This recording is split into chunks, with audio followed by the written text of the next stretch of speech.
it's ridiculous trying to do that between a congressperson. Like, it's insane. All right. You can have disagreements with people while still being in the same camp. That is, I think, a major difference between someone like myself and someone like a Jimmy Dore type, or like the MAGA communists or whatever, who like use this as an opportunity to break away, to make a name for themselves, to like brand themselves in a different way. Anyway, that's so dumb.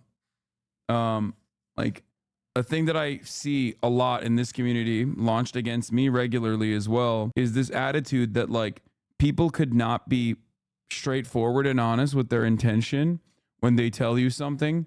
Like when chatters were assuming that I was like secretly hiding the truth about Cody Ko, and I just like didn't want to cover it because he's my friend or some shit like that. And it's like, no, man. Sometimes it's because the president almost got assassinated.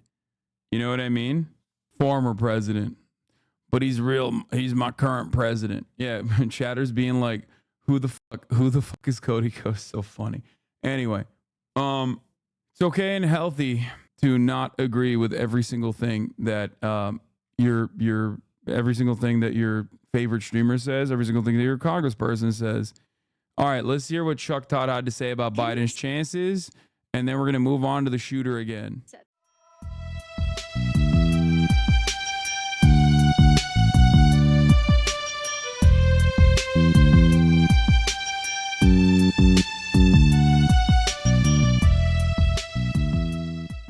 I want to put all my cards out on the table because I don't know what's going to happen.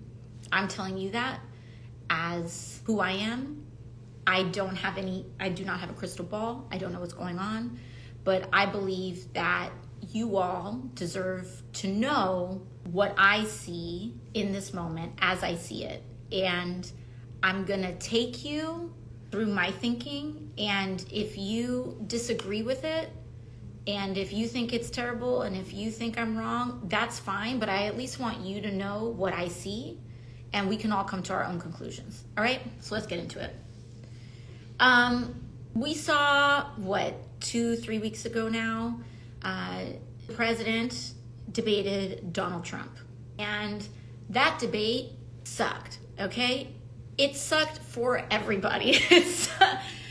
Donald Trump sucked. Joe Biden didn't do well, to say the least. And it was just like not great. I think, to be very frank, it pretty closely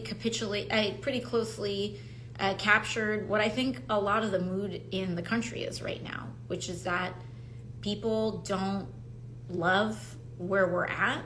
They don't love our options. A lot of people don't love that we have the same exact matchup all over again, which is to say that the debate didn't change much at all. It didn't really change a lot in terms of people's perceptions, in terms of where the electorate is at.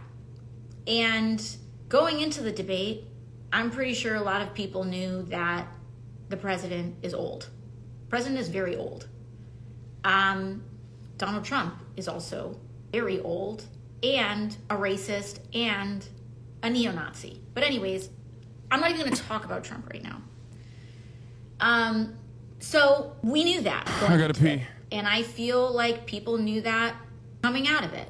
Now, what we also saw, and what I've seen, is that a lot of people who follow politics, a lot that I've noticed of kind of this like class of people above, I shouldn't say above, but like separate from voters. Like, we all know we live in this country. There's voters, and then there's people with power, and there's people with a lot of money, and there's people with a lot of influence. And in the country that we live in, we have everyday people, and we have voters, and we have government. And then you kind of have this class of people in between, from pundits and media and wealthy people and donors and organization leaders and whatever. And they kind of occupy this space in between. Oh, look at that. They kind of occupy this space in between voters and the policies that we get. And a lot of times that's why government sucks, right? Like, because lobbyists are there and whatever's happening. Anyways, so the debate happens, it doesn't go well. And then all of a sudden afterwards, you get a lot of people in this strata, and I'm not here to dismiss if you think, for example, if you are of the opinion that Joe Biden should be replaced as a nominee, I'm not here to attack you on that. I'm not here to like whatever, but I just want you to know what I'm seeing. And this group of people, right? Like if you believed this before, that didn't change anything. What changed was this class of people after that debate. Fine, valid. Now, what I am concerned by when it comes to this case is that they are, the case for this is about polling. Like there's someone here in the chat, right? He's behind in every swing state. This isn't an argument. Others may be polling better, etc. I think that don't read the chat. This is the case that's being laid out, right? It is about the polling. It's about the data. And again, I'm not here to dismiss people. And I think it's very important to say that. And I think it's very important to say in general. I'm eating a protein Pop-Tart. I'm not here to question or attack the motives of regardless of their position on this. Like, I think what is motivating I'm sorry why these things keep popping up. I don't know why. I think what is legitimately motivating a lot of people in this conversation is that everybody is terrified of a Trump presidency. And everybody wants to do everything and anything possible to prevent that from happening. And I think that regardless of your position on that, I think an overwhelming amount of people are motivated by that.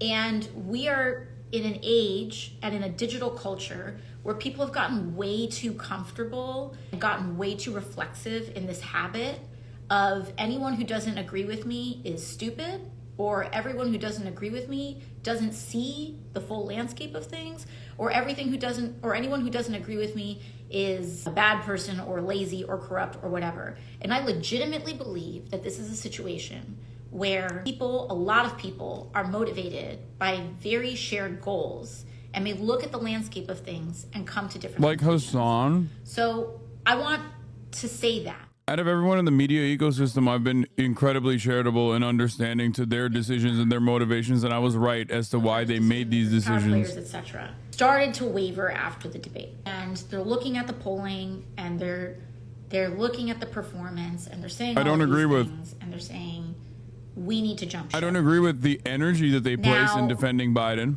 I think there's a couple of things there, but let's say you're convinced by that argument.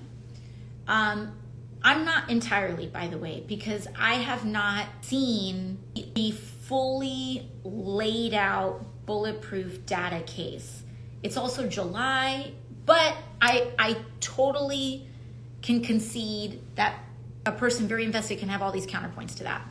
Now, to me, like brass tacks, when I think about the case in terms of supporting a Joe Biden presidency or being okay with Joe Biden continuing to be the nominee, I'm looking at a watch, and I'm looking at a clock, and I'm looking at a calendar.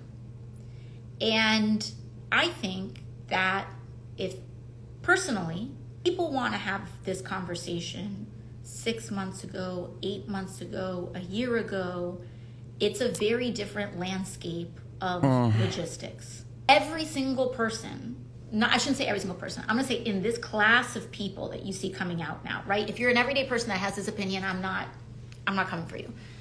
But this whole class of people who are coming with this other opinion now have supported the president the entire time. And many of those people are the same people who closed ranks around anybody who even wanted to raise this conversation a year ago. Fine. But we need to me, like, I'm looking at a lot of different things. And I want to communicate some things, even if you don't, particularly the case for even if you don't support the president continuing as the nominee on substance, merits, policy, etc. You're Let's saying take that she's aside, afraid, right? and it's far too late to swap out Biden. What day is it right now? What, July 17th? I've been working like a bunch. So I think today is July 17th. I'm sure someone will correct me in the comments if it's not. But the point is, even when this conversation was like really kicking up, July 13th, I think people need to understand the reality and the gravity of what these people are proposing. And I'm not saying this is all a reason not to do it, but I do think that people are talking about this without having two eyes wide open as to what this really means. Democratic convention is This is not a good angle to defend it from. 4 weeks or so. The state of Ohio has legal ballot access issues that require a name to That's be crazy. enrolled and certified on their ballot even before the convention. This is not a good angle to talk. There is no good angle. You're right, but this is absolutely the worst possible angle to bring up. Ohio's not a real issue. I can't believe she's saying this. And they say, oh, well, that's not really true because they actually passed this other law that allows the deadline to change. That law that allowed that deadline to quote unquote change also gets enacted and enrolled something like 60 or 90 days after passage, which now puts us in a legal gray zone. So whether you think it's The state of Ohio is not going to effectively remove a presidential candidate from the ballot. Like that is one of the most insane arguments of all time. No, I don't agree with that. And I don't believe that. It's not. No, this is like the DNC chair speaking right now. Or be possible. And so for us, I want us to opening this conversation. I think it's important for us to consider the stakes. Okay, before you even get into the merits, talk about the stakes. If this is even something that can be opened, right? And what we know is that we can virtually guarantee. Counters are so ridiculous saying Ohio doesn't matter electorally. There's still millions of votes across the board. Like for the general election, there's also down ballot races. Can you guys stop saying Ohio doesn't matter? Like, what if the president's not on the ballot? Like, that's an insane fucking conversation to be having. Okay? And it's not one that you have to have because it's not a real fucking argument. Is counted out, but I am saying that's what's at the table. And guess what? Republicans, they mount that legal challenge. The possibility of our elections being decided by a Supreme Court ruling skyrocket. Okay? I'm not here to use fear. I'm not saying this to use fear to dissuade people out of their position. But I need us to understand the stakes. Okay? And that's point number one. I can tell you that I have been, and I want to tell you also why I'm telling you this, is because the last 2 or 3 weeks of members of Congress or quote unquote Democratic There's no 8/7 deadline. You're making that up. Ohio passed legislation so that whomever nominated at the Democratic convention will be on the November ballot. Filters? How did a filter get on here? Oh my God. Yeah, okay, that's crazy. I turned off. Sorry, guys. Please, guys, think critically for a moment. You think a state is going to be able to just casually decide that they're not going to have one of the two major party candidates on the ballot? That's the most insane thing I've ever heard. What happens if the fucking president dies? What happens? You understand that, right? This has happened before, when candidates have died in the past.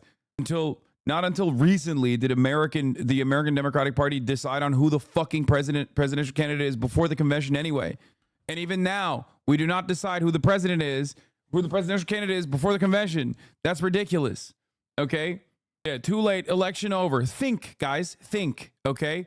Please, please, please, please, please, please, please think. Who have been giving little anonymous quotes to the press, to some journalists to print. And I'm not here to knock the press on it. I'm here to knock my colleagues on it. Because to me, I think that's, and I'm sorry I'm going to say it because it's after midnight, that's bullshit. If you have an opinion, say it with your chest and say it in public. But the idea that you are an elected official and you are supposed to be responsible for a community. I think the real reason why they're not out and outspoken is because they don't want to penetrate the sense that most Americans still have that the Democratic Party is not led by a vindictive, malicious, spiteful, demented old man. That's the real reason. I think they understand. I can't believe I'm saying this, but I agree with Nancy Pelosi and I disagree with AOC. Nancy Pelosi is right. Her instincts are correct. She is the person who understands the situation in front of us. If you are outwardly constantly ripping into Biden, the entire party is constantly ripping into Biden and Biden still refuses to drop, it's over. It's like, it looks like a total clown show. It already kind of looks like a total clown show. And the worst part is AOC probably might get her wishes in terms of like Democrats being openly contentious to Biden's reelection chances in broad daylight. Because after this weekend is over, if Biden is like, no, I'm not dropping down, I'm not dropping, then more Democrats are probably going to come out and speak. Like, that is so garbage. That is such a fundamental lack of leadership. And I don't care what party you're from. Like, just leave. Like, just go work for a lobbyist. Go cash in on Wall Street if that's what you feel. Like, why keep that seat warm? This job. I told you guys that she wasn't going to change her stances on Joe Biden. And that's why I think this speech is not important to listen to. That's why I don't think it's a good speech to give. I just don't understand the reasoning for it. Number two, I don't think people understand what it takes in terms of running a presidential campaign. And I'm going to say what a lot of these folks aren't saying. I'm just going to say it. If you think that there is consensus among the people who want Joe Biden to leave, that they will support Vice President Harris, you would be mistaken. And I'm going to say that because if they're going to come out and say all their little things on background off the record, but they're not going to be fully honest, I'm going to be honest for them. I'm in these rooms. I see what they say in conversations. A lot of them are not just interested in removing the president. They are interested in removing the whole ticket. Am I here to guarantee that is what is going to happen or that is what will happen? I can't tell you that because, as we all know, politics is insane. It's really bad to break caucus like this, by the way. I think she's like, again, the Democratic Party, at least the caucuses within the Democratic Party in the House and the Senate are, in terms of like communicating their desires to Biden, pretty much unified on this front. The Progressive Caucus is one of the few instances, one of the few groups that is not. If anybody is the nominee, we're definitely going to win. Okay? And I understand where we want to talk about hedging bets, but I do want you to know what gets uncorked. Because if you think that's going to be an easy transition, I'm here to tell you. I've told you guys why I think AOC is backing Biden so hard. I think that their calculation is that Biden is going to enact their policy agenda, which, you know, there's no proof that will happen. There's only proof that will not happen. And I think that's the reason why they are so hardcore riding with Biden. He's not going to do that. Do not take that outcome for granted. It may make sense to you. It may be... No, sorry, guys. I don't know why this keeps happening. After that horrendous treat Trump gave, how could he still push this abandoned Biden crap? It's not working, dog. You're relying on polls, which are obviously wrong. And said polls have all your favorite alternatives in a much worse position. Yeah, okay. Yeah, once again, we found ourselves with the only candidate being Joe Biden, who's 800 years old, but somehow, simultaneously, while 75% of Americans want him to get off the ticket, 67% of Democrats want him to get off the ticket. Actually, no, that everyone secretly wants him to be on the ticket. Their behinds off, and there is a war chest of at least $100 million prepared for the general election. If there is a new Democratic nominee, that money cannot be transferred. Okay? I'm just like... Again, Kamala Harris... No, that's not true. And also, it's doubly not true for Kamala Harris. Top of the ticket to These are all the same talking points that we've addressed a million times over. This is like Joe Scarborough talking points. This is Morning Joe. This is the DNC chair. That's it. Also tell you that I have stood up in. I don't know why she's like coming out like this and defending Joe Biden when this is like all of these talking points have gone out. People have brought this. People have brought this up many times over. Hello. Hi. Have you looked in? Hi, ma'am. What are the risks of this going to the Supreme Court? What are you doing? Why are you still live? Here to like assert any major thing. If y'all want to come with the receipts in the comments, that's fine. But what I can tell you is that I have stood up in rooms of folks making these decisions, and I have raised these questions, and no one had an answer for me. Maybe they have an answer now. I don't know. No one's gotten back to me. Hello. But What do you want? hello? Like, nobody responded. You wanna hang Nobody out? has responded to me. And I'm not talking about some pundit with a column in a newspaper saying theoretically it's possible. I'm talking about the lawyers. I'm talking about the legislatures. I'm not talking about here's how an open convention would go down. I'm talking about people whose job it is to look at the letter of the law and the letter of many different states, state laws, and take a look at this, okay?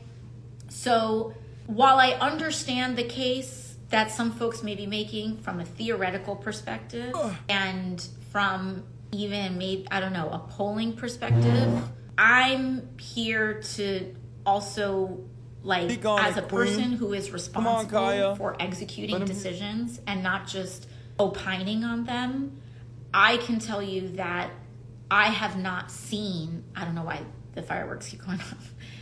I have not seen a plan. And when a convention is in 4-ish weeks, when Michigan has to finalize their ballot 2 days after the convention concludes, which mind you, you have an open convention. The convention could then go on for days if you have a bunch of nominees. And then before you know it, you blow past the Michigan deadline if you don't have a nominee in 2 days or whenever it may be. And then the legal problems start to mount, okay? And so I am concerned about the lack of thought that I have seen from the individuals that would be responsible for executing on this, okay? And so, like, that is before the fact that, people want to talk about polling. I'm not here to tell you, like, polling is amazing. In fact, I'm pretty sure that if there was a candidate that the polling was, like, a slam dunk on, maybe all this would be going down differently right now. But there is no safe option. There's no safe option. And I think given the stakes of this moment, we all want to run to safety and we want to run to the sure thing. Josh Shapiro outperforms every fucking Democratic Party nominee in the state of Pennsylvania by like 10 points. One must ask the question, why? Do I think Josh Shapiro be good on the ticket? No, I don't. Do I think he'd be the best candidate? No. But why is he outperforming in Pennsylvania by like 10 points?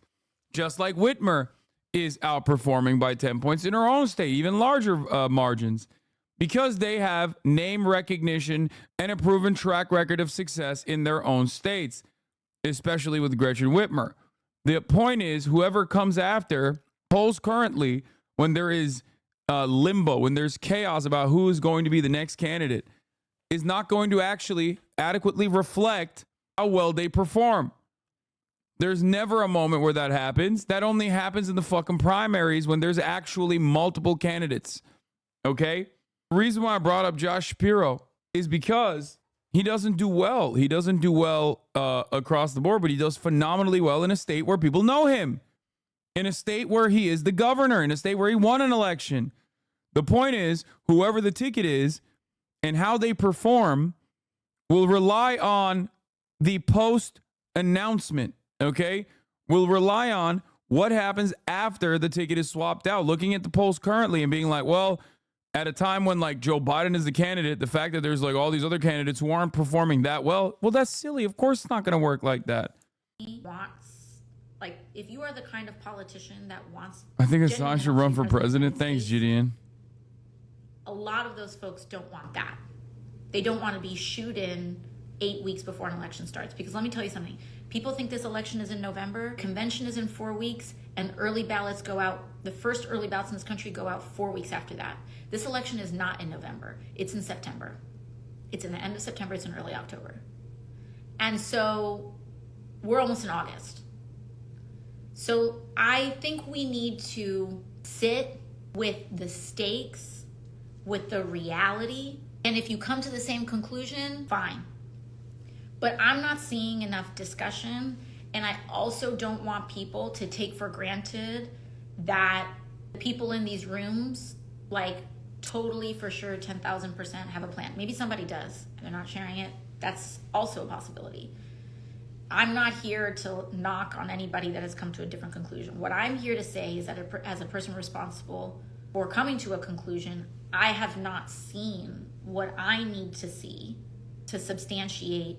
Someone said this should have been a tweet, and I agree. And I wish she didn't do this and instead just tweeted out what her I will opinions. say is what upsets me is people saying we will lose. For me, I don't care who, to a certain extent, I don't care what name is on there. We are not losing.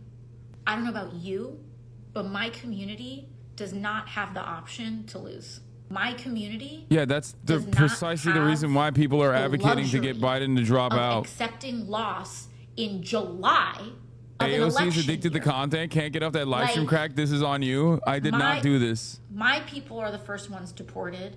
They're the first ones put in Rikers. Do not blame me for They're this. the first ones whose families are killed by war. And this is horrific.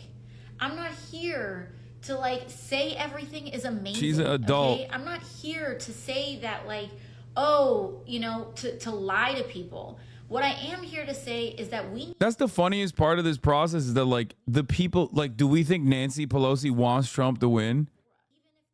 Like, that's what it is. It's like Nancy Pelosi secretly knows that, like, Joe Biden is too good of a candidate and was like, oh man, I'm really invested in Donald Trump winning. Or do we think that Nancy Pelosi, in spite of her comfortable seat when Donald Trump was winning in terms of, like, raising money and not being in a position of power, there is something that has genuinely freaked out the Democratic Party and the people in the highest position of power within the Democratic Party, establishment Democrats, that are looking at the writing on the wall and going, I feel like our chances of winning this election is far worse with an old man where the entire conversation is going to revolve around how old he is and how his brain is not working as well as he used to. Like, this is a person who has dedicated her entire fucking life to the Democratic Party. Like it or hate it, she knows how to whip votes. Like it or hate it, I've always openly admitted that Nancy Pelosi, the reason why I don't like her is because she's good at her job. Okay? She's good at her job and she's ideologically minded and she fucking loves the Democrats. She's a ride or die Democratic Party senior. She's dedicated her whole life. She's dedicated her whole life to the Democratic Party. She's very good at fundraising and she's very good at whipping.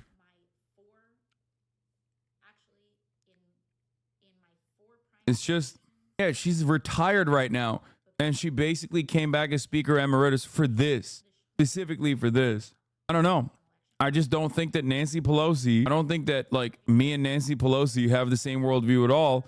But on the issue of ensuring that Donald Trump doesn't win re-election and recognizing that Joe Biden is the guy that is not going to be able to unseat Donald Trump, we're in agreement.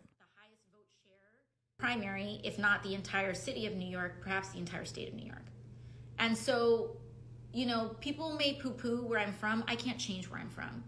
What I can say is that I run a campaign that's not based on big dollar donors. That's not my information input. I run a campaign that is not, surprisingly, like, entirely dependent on the internet. It's dependent on the streets. and it's dependent on presence on the ground. I think she's mad at a lot of the left commentators, probably myself included, that have been very critical of her decisions here. If you told me with no context a year ago that you would agree with Pelosi over AOC, I'd say you were mad, but I agree AOC's wrong. Yeah. I think that's what it is. It doesn't matter. But what matters is that what I'm seeing here. Hank Green commented, here's the thing, we need to elect the president. We're looking with our eyes at a guy who doesn't look like he's up to the task of campaigning. Yeah. Damn. Litigation among a certain class and conversation is concerning to me. And again, I'm not here to dismiss everyday people that have this opinion. What I'm saying is like the mechanisms by which this, like the everyday people are what, like all the polls are wrong. Everyone I talk to is wrong. You know what I mean? Virtually every single person I've talked to, all the polls I've seen, everyone is saying the exact same thing, that Biden is too old and he can't do the job. I've been saying this for a very long time, right? But you know who's right? Joe Scarborough until yesterday, because this morning Joe Scarborough also is saying Biden probably needs to do the right thing. Joe Scarborough and like 8 people and 4 of the Progressive Caucus members, beyond this unique selection of like a handful of people, okay? Not even 2 hands, just 1 handful of people. Everyone that's saying like Joe Biden's too old is wrong. Rich people think. What I care about is about what the working class thinks, and like what a lot of people not on social media think, to be honest. And social media is important. It is incredibly important, but we need a full input of data. And for example, whether you like it or not, whether you may think whatever you may think about it, Joe Biden kind of like stomps with older people, like electorally, which is majority of chat is very malleable and listens to people and parrots your talking points. You are part of the problem in her eyes. You're listening to people like Nate Silver instead of what she has talked about from the inside. Do I believe that the Democratic Party is absolutely unimaginably incompetent and don't have their ducks in order in terms of like a swift transition? Absolutely. Okay. But she also has brought up certain points that are just objectively untrue. So I don't know what you want. I don't know what you want me to say. Like, do you want me to sit around and be like, no, actually, you're right. The Ohio ballot considerations are valid? They're not. They literally are not valid. There is no world in which like a state like Ohio just gets to fucking purge 1/2 of the ticket. Like, that's not a real thing. That's just, we're not living in that alternative reality. Okay? Supports another path, go ahead, like make that. But this idea that we're just, she's not saying the old people are Biden or buses. They're not. Theoretically is best. This is not 2023. You say objectively, but she has lawyers and others telling her that there's not. No, that's ridiculous, dude. Media from people like members of Congress saying things off the record. Like, I think the reason why they're saying it off the record is in order to get Biden to hear the message. This is what it is. But what I am here to tell you is some of the red alerts that I'm seeing on the dashboard in terms of concerns that I have not seen adequately addressed. And, like, oh man, like, you're a neo-lib, sellout, careerist. Like, but I mean, if I were here to sell out, I'd be there are much more profitable and peaceful ways. Yeah, I don't think she's a sellout or a neo-lib, by the way. I've never said that. As a matter of fact, I've yelled at chat who's currently still saying that. No, I think that they have made a bet, and I think that their bet is it's win-win for them as it stands, but they don't need to go this far. She's talking like there is just no way in the world that Biden drops out. We need to look at what date it is and what time it is. And also, like, again, I also think that there's certain things about Joe Biden that, again, I'm not here to dismiss people's concerns, but I also think there are certain things about Joe Biden as a candidate and as a person that people often conflate with other issues. For example, he had the debate that he had. That debate had no people. There was no audience. It was like cameras and 2 pundits and the president and former President Trump. So he got and spooked? then people went the next day. And again, I'm not here to dismiss everyday people that have this opinion. What I'm saying is like the mechanisms with which this, Like the everyday people are what? Like all the polls are wrong. Everyone I talk to is wrong. You know what I mean? Virtually every single person I've talked to, all the polls I've seen, everyone is saying the exact same thing, that Biden is too old and he can't do the job. I've been saying this for a very long time, right? But you know who's right? Joe Scarborough until yesterday, because this morning Joe Scarborough also is saying Biden probably needs to do the right thing. Joe Scarborough and like 8 people and 4 of the Progressive Caucus members, beyond this unique selection of like a handful of people, okay? Not even 2 hands, just one handful of people. Everyone that's saying like Joe Biden's too old is wrong. People think. What I care about is about what the working class thinks, and like what a lot of people not on social media think, to be honest. And social media is important. It is incredibly important, but we need a full input of data. And for example, whether you like it or not, whether you may think whatever you may think about it, Joe Biden kind of like stops with older people, like electorally, which is majority of chat is very malleable and listens to people and parents your talking points. You are part of the problem in her eyes. You're listening to people like Nate Silver instead of what she has talked about from the inside. Do I believe that the Democratic Party is absolutely unimaginably incompetent and don't have their ducks in order in terms of like a swift transition? Absolutely. Okay. But she also has brought up certain points that are just objectively untrue.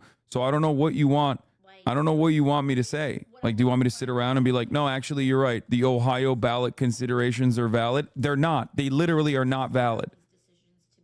There is no world in which like a state like Ohio just gets to fucking purge one half of the ticket. Like, that's not a real thing. That's just, we're not living in that alternative reality. Okay? What have you supports another path, go ahead, like make that. But this idea that we're just, she's not saying the old people are Biden or buses. They're not. Theoretically is best. This is not 2023. You say objectively, but she has lawyers and others telling her that there's not. No, that's ridiculous, dude. Media from people like members of Congress saying things off the record. Like, I think the reason why they're saying it off the record is in order to get Biden to hear the message. This is what it is. But what I am here to tell you is some of the red alerts that I'm seeing on the dashboard in terms of concerns that I have not seen adequately addressed. And, like, oh man, like, you're a neo-lib, sellout, careerist. Like, but I mean, if I were here to sell out, I'd be there are much more profitable and peaceful ways. Yeah, I don't think she's a sellout or a neo-lib, by the way. I've never said that. As a matter of fact, I've yelled at chat who's currently still saying that. No, I think that they have made a bet, and I think that their bet is it's win-win for them as it stands, but they don't need to go this far. She's talking like there is just no way in the world that Biden drops out. We need to look at what date it is and what time it is. And also, like, again, I also think that there's certain things about Joe Biden that, again, I'm not here to dismiss people's concerns, but I also think there are certain things about Joe Biden as a candidate and as a person that people often conflate with other issues. For example, he had the debate that he had. That debate had no people. There was no audience. It was like cameras and 2 pundits and the president and former President Trump. So he got spooked? And then people went the next day and they saw that he did amazing the day he did a rally, I believe in North Carolina, and he did a rally the day after, and it went super, super well. No. You have to understand, like, these people are human beings, and from what I assess, Joe Biden needs the energy of people around him. And What? he just did a rally in Detroit. And when he's around thousands of people, that is how he resonates. And again, I'm not here to like... He's reading a teleprompter at the rally. ...me over the coals. Trust me, if I was trying to do something that was like, that I think was like calculatingly the best for me, I would not be on this live right now. You know, like it's just easy to just hang back. But I agree. The reason I'm doing she did that. is because I care about the future of this country. I care about the outcome of this election profoundly and deeply, just like all of you. And as a person that is invested in our success, I feel like I would regret not raising some of these matters that I feel are not I really wish she had not done this. Appropriate consideration. And it kind of bums me out because the vast majority of people... But I guess that the fact that she's this gung-ho about Biden implies that Biden might not drop out. The people who are following this conversation think. And like, look at this fucking idiot. Hasan is beefing with you on stream. No, I'm not. Unto himself, dumb fuck. That's on him. But bro, people are so weird. Like, they're literally fucking so parasocial, where they try to like make drama between me, a political commentator, and a fucking sitting representative of the United States Congress. Like, Twitch chatters have this very weird brain where they just like cannot in any way, shape, or form operate in a normal way. They have to do this thing where they think that they're like fucking puppet masters or something. You are literally lol cow freaks if you behave like this, okay? Knock or anything like that. But like my job every day is, I'm like being so for real right now. It's not watching TV. It's not obsessing over polls. Like I'm telling you, I was just telling you at the beginning of this, like I've been in Puerto Rico for several days. Like I'm trying to install solar panels in people who make your sense of popularity is skewed because you're present on the internet. It's like when people said Andrew Tate could influence elections. And trying to make sure I'm that, saying like, the they exact keep their opposite, oxygen dumbass. machines I'm on. saying I'm not popular. And I should have no sway on this. A lot of that stuff is what is consuming the vast majority of my time. I'm not seeing things that other people see, and other people are not seeing things that I'm seeing. And so I'm not here to like have a debate. I'm not here to argue. I'm not here to say that anybody is wrong with a capital W. What I'm just humbly trying to do is just contribute some of these concerns because it's real. We're all worried about the upcoming election. That's the reason why people are saying Joe Biden should drop out. Risk. And maybe I'm wrong. But one thing I get very concerned about is this presidential election being decided by Clarence Thomas in a Supreme Court instead of the American people. And that's already happened once in our history. And that's how George Bush became president. And so the idea that that's not something that would happen, like, let's not dismiss that possibility so readily. And maybe I'm being too risk averse. Maybe I'm not seeing what other people are seeing. I leave space for that. And like, whatever, like maybe I'm taking a big L, but you know, my expectation is not for AOC and the Progressive Caucus to come out and make bold declarative statements about Joe Biden's age. My expectation is that they just like take a back seat to the conversation that's already happening and not go so balls to the wall writing for like a deeply unpopular candidate that 65% of the Democratic voter base, according to latest polls, says must be replaced. Like, most of those people will still vote for Joe Biden. But the problem is those margins are getting slimmer and slimmer. And whoever is and those guys are all not Biden or busters. Those guys are all ride or die, vote blue no matter who guys. Okay? And my point is, any other candidate that comes after, especially someone like Kamala, especially with a decent media campaign beyond it, it's not a risky move. It is a risky move to keep going with Biden, knowing full well that the situation is going to look even worse from here on out. You cannot carry the Trump resentment into another electoral victory when the other side is demonstrably incompetent, okay? Everybody understands that Donald Trump is already a deeply unpopular candidate. But remember, 2020 and 2016, Donald Trump was not winning in the polls. 2016, he won in the end. 2020, he lost. It was never up in the polls. Right now, he is up in the polls against Joe Biden. Okay? That is not something that just goes automatically to any Democrat, as we've seen this week. And whether it's right or wrong, these endorsement processes for unions take weeks. If you're going at a breakneck pace, and they don't go to just whoever the Democrat is. And like, I think sometimes like the theory of how labor aligns itself politically versus the reality of it and the process of it, it's like not a slam dunk. It's not super easy. How the fuck aren't you recognizing that Joe has so many months to win on the polls? Dude, Joe Biden is not a random fucking entity, dude. Joe Biden is the president currently. What are you talking about? He's not some newcomer to the fucking race. Oh, he's got 4 months. He can like change it. What are you talking about? This has to be debate for the top of the hour ad break, right? There's no shot. There's no fucking shot that this person is unironically advocating for this. I know all the points that I'm making. Like, he's the fucking incumbent, big dog. What do you mean? You know? At the top of the hour, there's a 3-minute ad break, and there's no incumbent advantage for you, just like there's no incumbent advantage for Joe Biden. I'm like in the mud As it stands. Here's a 3-minute ad break now. I'm so fucking tired and so angry. job to get these things, and I have confronted and lived. How do you refute her point about the court and finances? I don't fully agree with her, but I find this argument somewhat compelling as a risk conversation.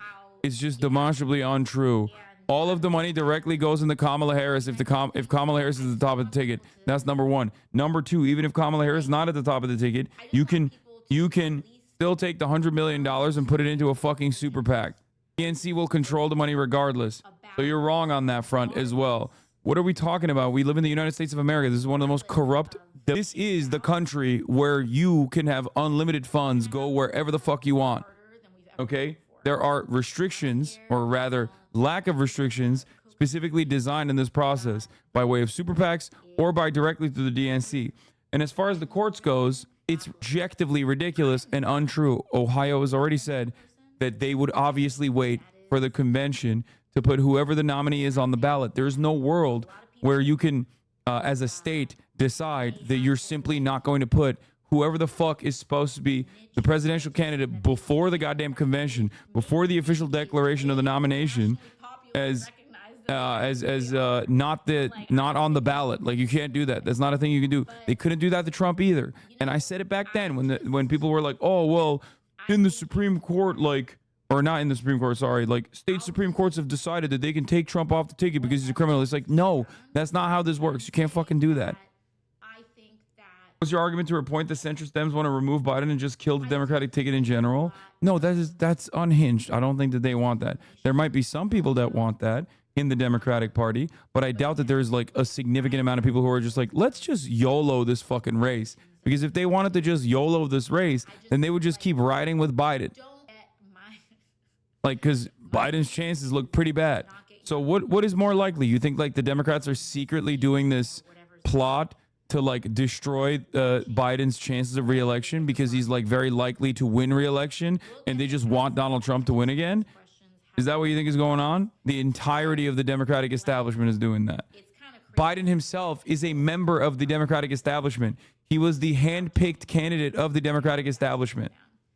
What happened? Do you think it's just like he's too progressive, he's too bold, his bitch too bad, his weed too loud? Is that the reason? That's a ridiculous assessment. You know, I just think that there's a lot under the hood here that people have not fully considered. And when it comes to polling, like no other, on the flip side, just as something, and again, I could be wrong on this. You can argue about polling all day. Like, I would believe this if Bernie was currently the president. Okay? If Bernie Sanders was currently the president and not Joe Biden, and the Democratic establishment came out of the gate swinging, being like, he's old, and Bernie was like showing signs of age, for example, Maybe not even to the same degree as Joe Biden, but even then, okay? If they were saying that about if they were saying that about Bernie Sanders, there's an argument to be made there that the establishment Democrats want Trump to win and not Bernie to win because they don't want this to be Bernie's party. Okay, they already did that. They rat fuck Bernie in the primaries already, but they're not doing that to Joe Biden. Okay, the only reason why they're doing that to Joe Biden, who is a empty vessel for whatever the Democratic Party's policy positions are across the board, the guy who literally gave Kyrsten Sinema and Joe Manchin a bipartisan bill, who then repaid the favor by dropping the Democratic Party altogether. Both of those people are dropping the Democratic Party altogether. Are you fucking kidding me? That guy is too bold and too progressive for the establishment Dems that they would rather have Trump over him? Or do you guys think that he is the ride or die establishment candidate, but because he's getting so fucking old that all of these people that are constantly spending time with him around him and in his orbit legitimately worried about his chances of winning re-election? I thought you were a liberal or you were a Republican. He's a third more sinister thing. Yeah, I'm something different. I'm something that you never even heard of. Something that you've never even thought of. Oh my God, Mark Kelly's the perfect replacement candidate. Mark Kelly isn't bad, but the perfect replacement candidate is the easiest one. And that is still Kamala Harris, in my opinion. Anyway, I'm done with this. I don't want to listen to it any further. It is pretty funny that people think that, like, because I want Biden to step aside and actually put forward a stronger candidate for the Democratic Party so the Democratic Party could defeat Donald Trump is me being a Republican. Anyway, 5% rent cap, Lamau. No, the 5% rent cap is great. It's phenomenal. I love that. Can you blame them for trying? No, I do not blame them for trying. What are you talking about? I just think it's the wrong calculation. I said the best possible thing for the progressives to do in this circumstance is to quietly issue support for Biden and say, hey, he's the candidate. I don't care who the candidate is. I'm riding for whoever it is. I'm stumping for whoever it is. But to go above board and to hit like DNC chair Jamie Harrison talking points is crazy. Oh my God. How many times am I going to describe this? Okay. I love you guys, but I have to end it here. It's 10. I'm very tired and I'm running out of steam. And I also feel like I've just been very agitated since the Trump speech. Just as a side, you should tell chat to take it easy with the insults, attacks, and infighting. The left is not powerful enough. Dude, what are you talking about? They literally call me the #1 AOC dick rider every day. They literally fantasize about like some other secret, cynical reason as to why I'm not so aggressive on AOC. Okay, they think, oh, she's your friend. That's why you're doing this. Literally all day, every day. I have no capacity to fucking influence these goddamn rabid people. Okay, all I can do is tell you what I think is going on. Which I think AOC probably should not have gone live and done this. But what is this? Has legal ballot access issues. She brought up a bunch of stuff that I've heard from the DNC chair and I've heard from other like Biden dead enders that I don't agree with. AOC Glazing 2.0, like, do her people not watch you? What the fuck? Bernie also had an interview on Colbert last night where he breaks down his logic as well. Yeah, the reason why the progressives are sticking with Biden, in my opinion, is because of what Sam Adler-Bell said yesterday as well. And I think that analysis is still correct. They were a junior partner in the coalition for Biden. They believe that Biden will be honest and actually follow through on promises that he probably gave, the assurances that they gave to the Progressive Caucus. If they stick around for Biden, they will turn around and for their defense of Biden in this moment, Biden will, if he ends up sticking it through the convention, remember that and respond in kind and return the favor and add a bunch of these like progressive policy positions into his agenda. Now, I don't believe that. I don't think that Biden will do that. I don't think that Biden will have enough momentum, even if he was to make it across the finish line at the DNC. I don't believe that Biden would win. But let's say he won. I don't believe that he would actually change his agenda. He would actually change his agenda dramatically to reflect progressive policy prescriptions. I don't think that is going to happen either. And I think that for them, considering that this is mostly a conversation that's being had considering that this is mostly a conversation being had by establishment Democrats, they have nothing. Progressives have nothing to lose in this circumstance. I mean, they'll lose a little bit of favor in the eyes of like the broader, the broader electorate. Progressive voters will look at them and be like, what the fuck are you guys doing? But ultimately, and I've said this from day one, that this is a conversation that is being had by establishment Democrats. So as long as they sidestep and as long as they don't like actively defend Biden, then they have nothing to lose. AOC has gone above and beyond in defending Biden, however, and so is Bernie Sanders and maybe even Ilhan Omar. And I think that is a error on their part. Yeah, definitely. But they must genuinely believe that Biden is going to change his agenda to reflect more progressive values. Having your progressive agenda tied to a loser is damaging. No, there's that aspect of it as well, but that's besides the point. Because he's not going to remember. Because do I think that Kamala Harris is not going to listen to the progressive caucus more than Biden? No, I think Kamala Harris would absolutely listen to the progressive caucus. What about her arguments around getting to the state ballots? Yeah, all that stuff is nonsense. The Republicans will launch a legal case against putting a different candidate on the ballot, but that's all bullshit. Okay? That's all bullshit. Ohio was one state in contention, and that's the reason why they were going to do an early roll call, which Ohio turned around and said, no, we'll wait until after the convention. We'll wait until like 60 to 90 days, I think, before the election, which is normal. Things happen in the election cycle, guys. Up until recently, the Democratic Party did not actually figure out who the fucking candidate was until DNC anyway. So the idea that a American state... My You're not show anything. Yeah. Oh, you're leaving? Yep. Bye-bye, everybody. All right. That was fun. So much happened when we're here. I know. It was nonstop. Bye-bye. Right. I'll see you at the auction. Yeah. Don't worry. I'll find more hot men to have on. If they didn't have a major party's candidate on the ballot, you can basically call the election illegitimate. Yeah, that's not a thing that could happen. Like that's a ridiculous assessment. And it would not have happened for Trump either. And you have to remember people were bringing that shit up during the Trump situation where like some states were making a move to take Trump off the ballot because he's like criminal or whatever. And that was ridiculous. And I told you it was ridiculous back then. And this is also ridiculous. Anyway, so the legal considerations I find to be fraudulent as far as in terms of an argument. And I think it's just a simple defense that is borderline gaslighting. I think that beyond that, I think that the war purse that will be lost is also silly. Kamala Harris will have access to all of it. And if it's not Kamala Harris, the DNC will have access to all of it.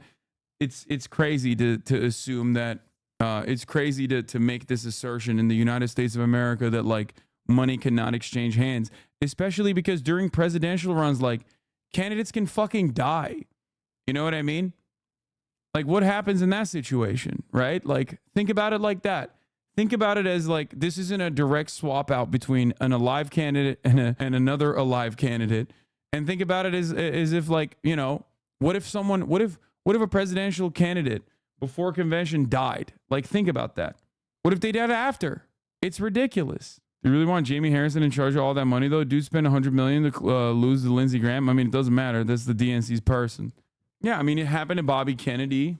So that's not a real, in my opinion, that's not a real consideration. The candidate gets buried in a mausoleum with all the funds and all the staffers alive. Yeah. The one thing that pissed me off by the AOC talk was her saying, you should have said this a year ago. We have.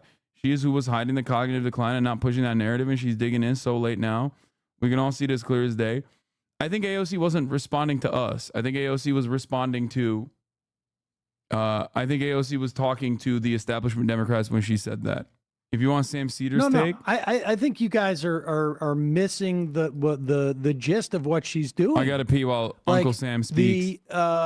She is making an argument about against the donors, the establishment of the party, and the sort of like Iglesias's and the Ezra Kleins, and all of whom have advocated open convention.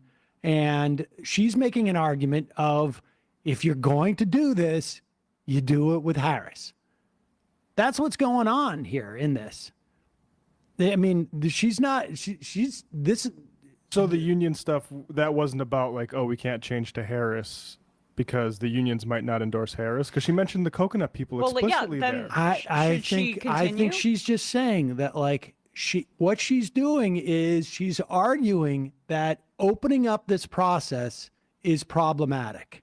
We agree. She's not going to turn around. We agree on that sense. But she's not talking to us. She emphasized the unions there. There's this the unions. Like, again, I am fine with, like, I know the people that are pulling levers here and the donors. I don't share their politics. But like when you say, well, we can't be all Coconut Island because the unions might not get their paperwork together.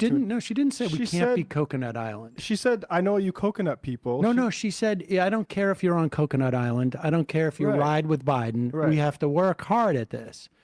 The point is that, like, she's, I don't know if it's because you're not seeing it in context, but she has a position. She has staked out this position. Think about it as a dam, right? Her position is a dam. Now she's letting water flow through. Everything that she is talking about, she is trying to direct where that water that is flowing through to release a little bit of that pressure to go in a certain direction. So the reason why I didn't like this, the reason why I didn't like the IG Live specifically is because, in my opinion, by my assessment, she covered the naysayers and the people who are criticizing her, like talking about the people criticizing her from like a very very individualized framework.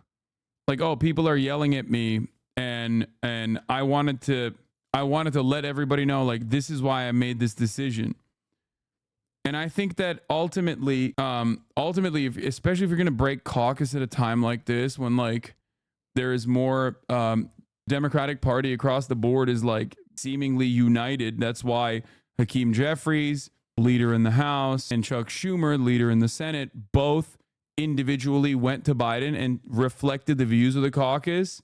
For her to break rank in this situation and put her name out there and put her influence out there, I think that it should have come with a narrative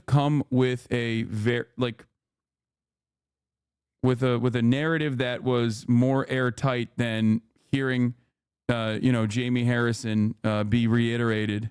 Like the talking points that I've heard from the DNC chair, talking points that I've heard from Biden dead enders in general about potential legal troubles, and also the war purse not being switched up.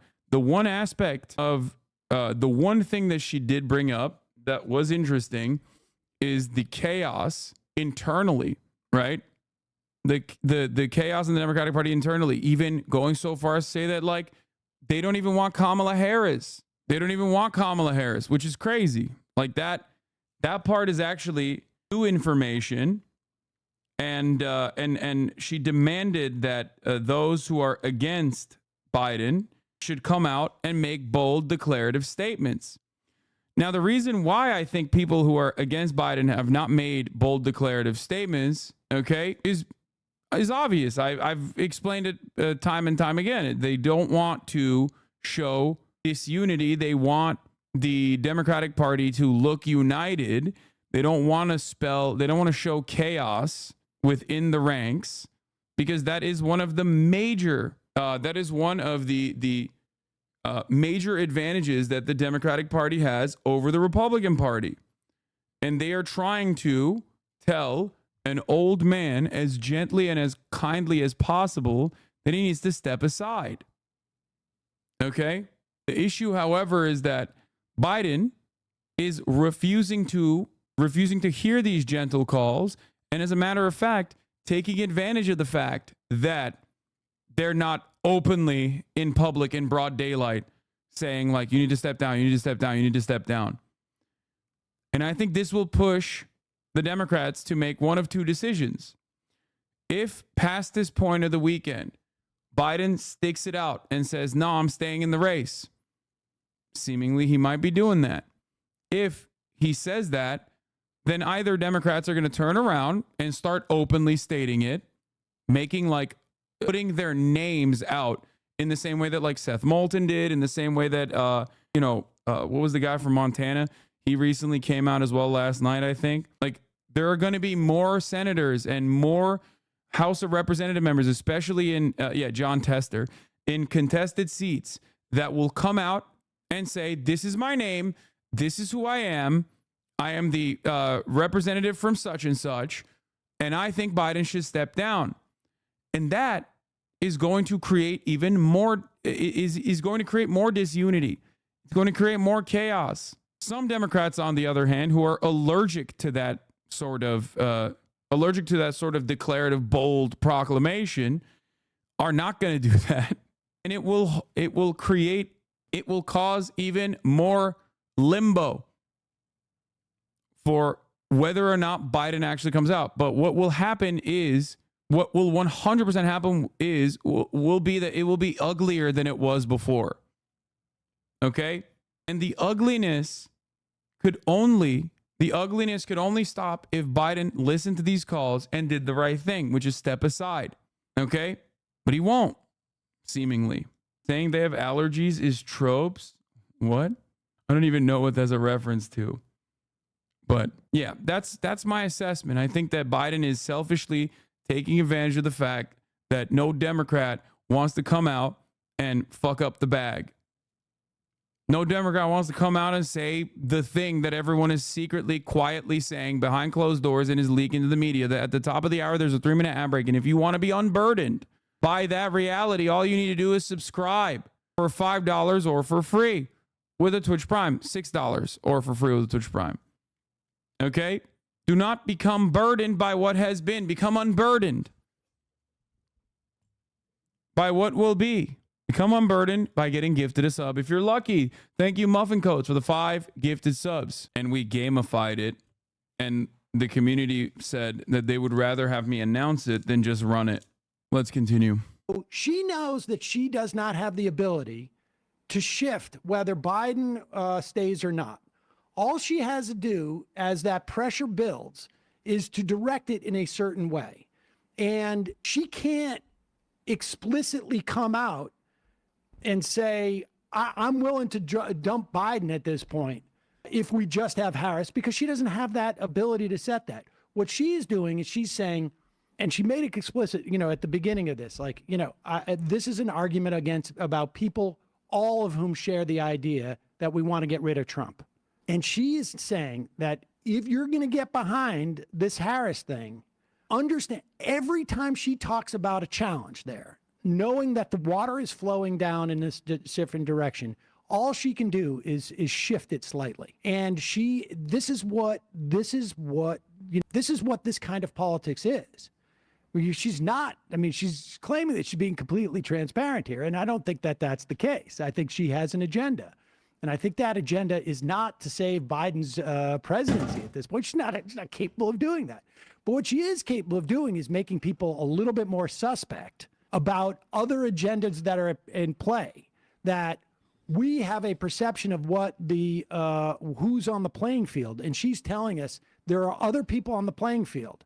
So if you're going into this and you're on Coconut Island, be aware of this.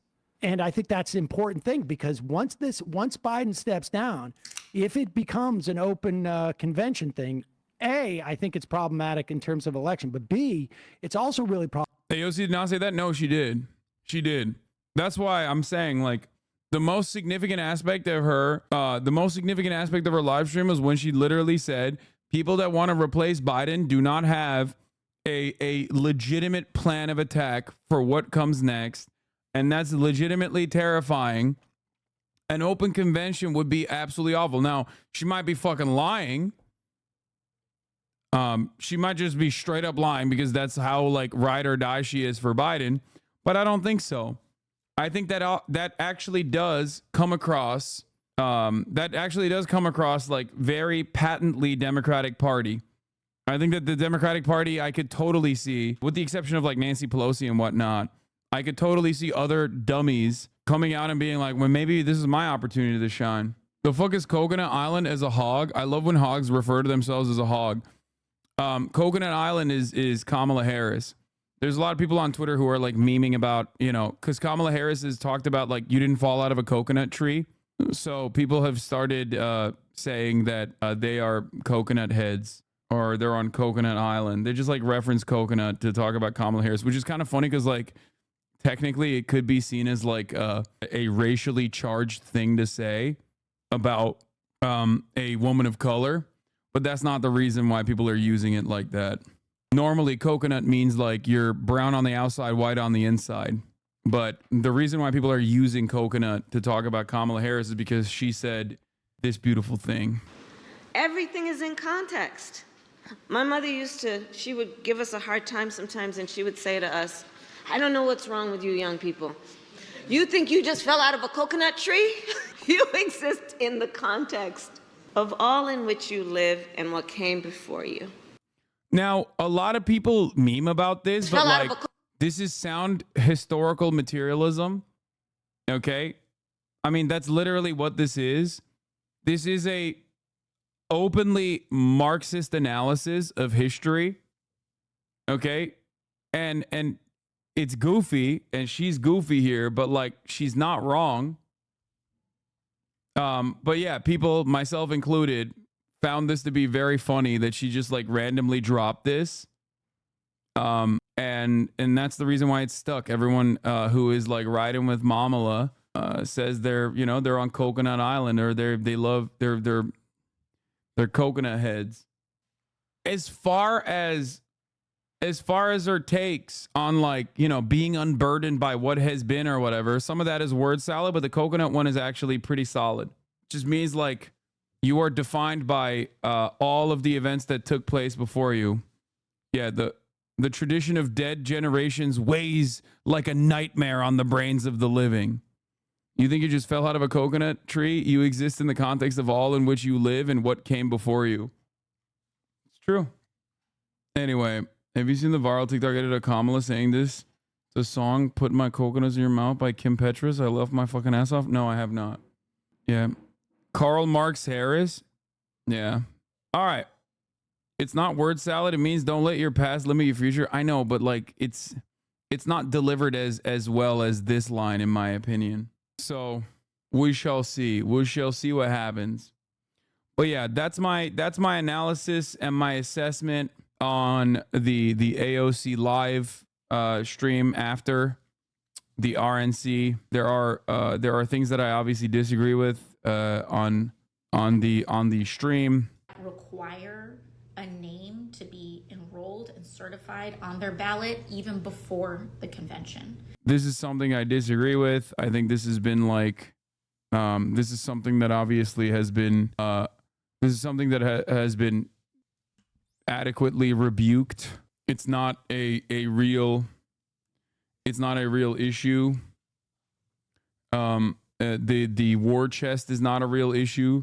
AOC apparently also gave me a shout out while I had muted her, because some dumb fucks in the chat were going into her chat and saying stupid shit.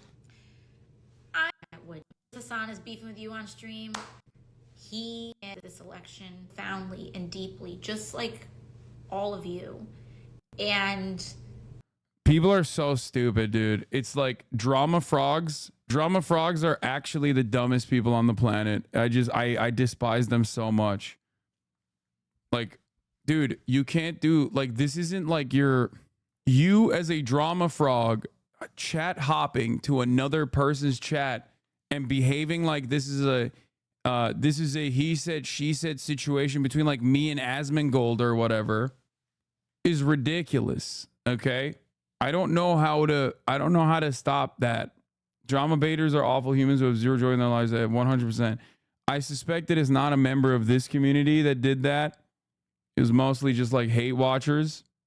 But this is not a fucking streamer. This is a congressperson. You know what I mean? Like, what the fuck are you guys doing? As a person that is invested so embarrassing in our success, I feel like I would regret not raising some of these matters that I feel are not getting appropriate consideration. And it kind of bums me out because the vast majority of people are not following this conversation as closely as the people who are following this conversation think. And if the president makes a decision unto himself, that's on him. But it bums me out when I see how many people and perspectives are not in the room and in the consideration of folks making these decisions. And like, I'm gonna cringe. I don't know, someone says Hasan is beefing with you on stream. Love you, Hasan. Like, I could be totally wrong. Like, I'm not here. Hasan, Like, this is like, why? This is never something that, like, these are not words that should come out of the mouth of a congressperson. Like, I'm so upset. It's so embarrassing. Why are you guys fucking so annoying and so lame and so cringe that you went over there and like tried to start fucking drama? Like, this is not like me versus Asmongold or like XQC said this. What beef? You didn't even say anything. You just said you didn't agree. That's not beef. People are so dumb. I know. And yeah, it's annoying specifically because like I might disagree with AOC on some aspects of her commentary on this issue, but ultimately I've been, just like Sam Cedar, pretty understanding, pretty charitable of the decisions that they're making, regardless of my disagreements. might be beefing with me. I'm not beefing with Hasan. Like, and I can tell you, like, my everyday live reality is like, I'm not, this isn't like a knock or anything like that. But like my job every day is, I'm like being so for real right now. It's not watching TV. It's not obsessing over polls. Like, I'm telling you, I was just telling you at the beginning of this, like, I've been in Puerto Rico for several days. Anyway, either someone was trying to make a joke or a hater trying to stir the pot. Yeah, it's just like so embarrassing. Anyway, that was definitely not my finest moment, I will say. That's rough, buddy. Yeah, I mean, if I was like a Jimmy Dore type, I would love cutting content off of this and being like, see, you know, it's real, the beef is real or whatever. But I'm not in that business, okay? I'm not. I find it very annoying that stuff like this happens. Yeah, I was muted in that moment. I muted her right as she was talking about me because I was yelling at chatters while she was saying that about like going into AOC's chat and just like saying dumb shit. That's the reason why I was muted while she was responding to some dumb fuck in her chat. All right. All right. So you literally had to cover her chat to stop cloud chasers? Exactly. I hate the even, but Central Committee acknowledged the reasoning for progressives riding so hard. People keep trying to come in and pit your takes against each other, but Mike doesn't take the bait. Exactly. People do this stuff. It's understandable to do it between me and Mike, which is not going to work, but like, it's ridiculous to try and do that for fucking, it's ridiculous to try to do that between a congressperson. Like, it's insane. All right. You can have disagreements with people while still being in the same camp.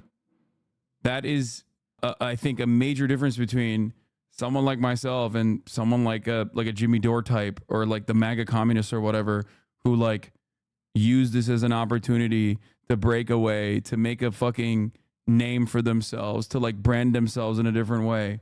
Anyway, that's so dumb.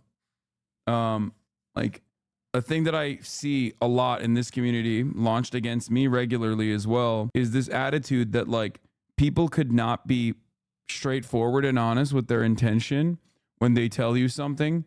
Like when chatters were assuming that I was like secretly hiding the truth about Cody Ko, and I just like didn't want to cover it because he's my friend or some shit like that. And it's like, no, man. Sometimes it's because the fucking president almost got assassinated.